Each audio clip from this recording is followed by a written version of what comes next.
Recipe ছাগলী মাংস recipe কেনেকৈনো বনাওঁ আপোনালোককো দেখাওঁ আহকচোন।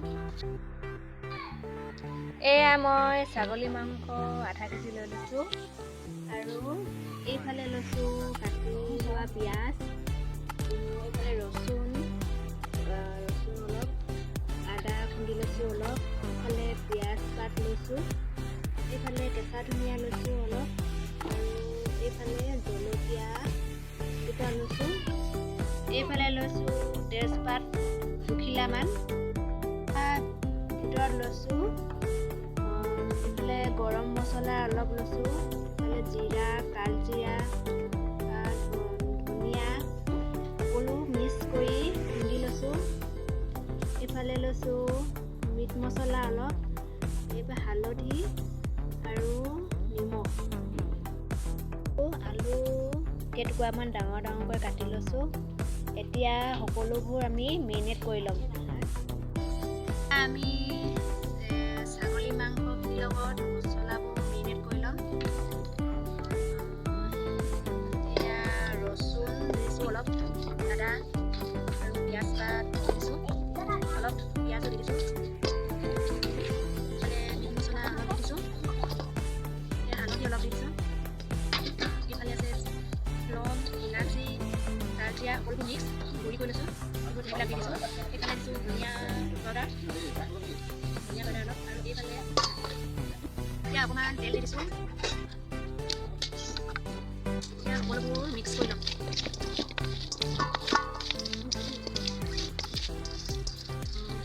এয়া দেখিছেনে মিক্স কৰি হৈ গ'ল। 10 মিনিটৰ কাৰণে মই ঢাকি থৈ দিম। কেৰাহীত তেল দিছোঁ, তেলখিনি অলপ গৰম হ'বলৈ দিম। কেৰাহীত তেল গৰম হৈ গৈছে, এতিয়া মই তেজপাত দি দিছোঁ, অলপ পাঁচফোৰণ দি দিছোঁ। এতিয়া মই তেজপাত আৰু পাঁচফোৰণখিনি অলপ ভাজি ল'ম।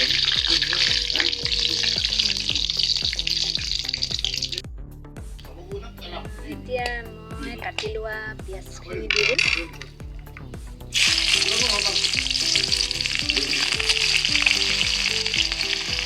যিহেতু মই জুইতে বনাইছোঁ, জুইত বনাই খাই মজাই বেলেগ। আপোনালোকেও খাই চাবচোন। এতিয়া জুইত বনাই পিঁয়াজখিনি ৰঙচুৱা নোহোৱা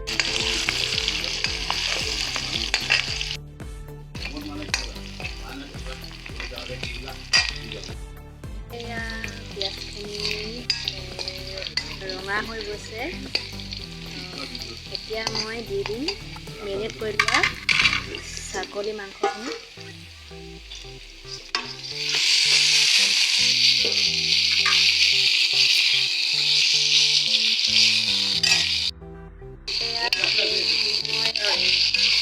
অলপ লৰাই লৈছোঁ, এনেকৈ 5 মিনিটমান এনেকৈ ভাজি থাকিম।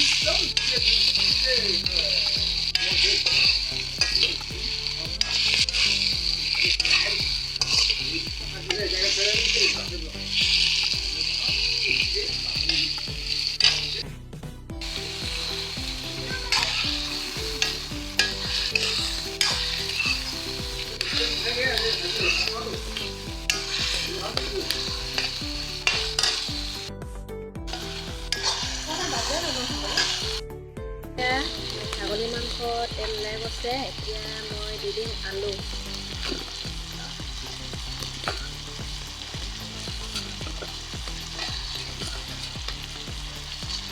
এতিয়া মই লৰাই থাকিম এনেকৈ 5 মিনিটমান লৰাই থাকিম।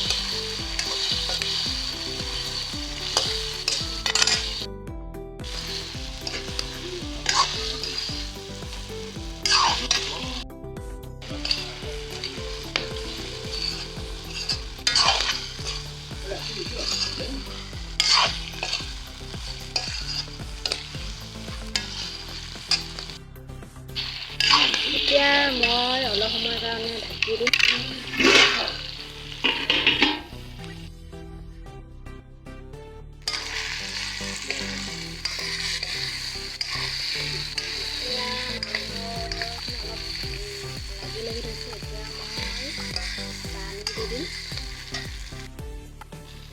পানী দি দিছোঁ।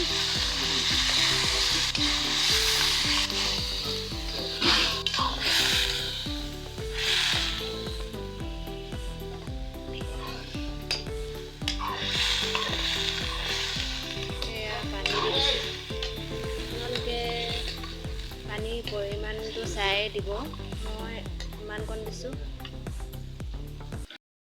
এয়া পানী দিয়াৰ পিছত এতিয়া মই 1 ঘণ্টামানৰ কাৰণে ঢাকি দিম।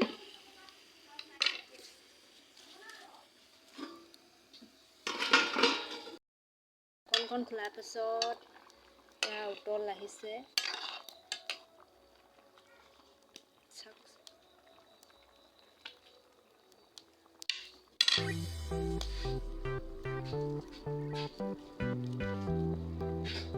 এতিয়া আমি আকৌ 10 মিনিটৰ কাৰণে ঢাকি দিম।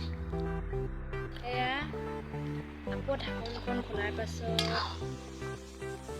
মই আলুখিনি অলপ ভাঙি দিম।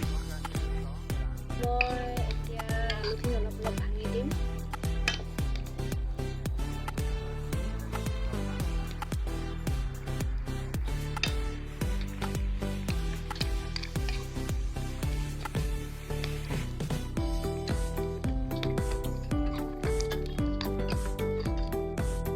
আমাৰ ছাগলী মাংসৰ ৰেচিপি হৈ গ'ল। কেনেকুৱা লাগিছে আপোনালোকে জনাবচোন। আপোনালোকেও ট্ৰাই কৰি চাব এবাৰ। আজি ভাত সাজ এনেকৈ ছাগলী মাংসৰে ভাত সাজ খাম। ভাল হ'লে লাইক কৰি দিব, ছাবস্ক্ৰাইব কৰি দিব, লগতে শ্বেয়াৰো কৰি দিব।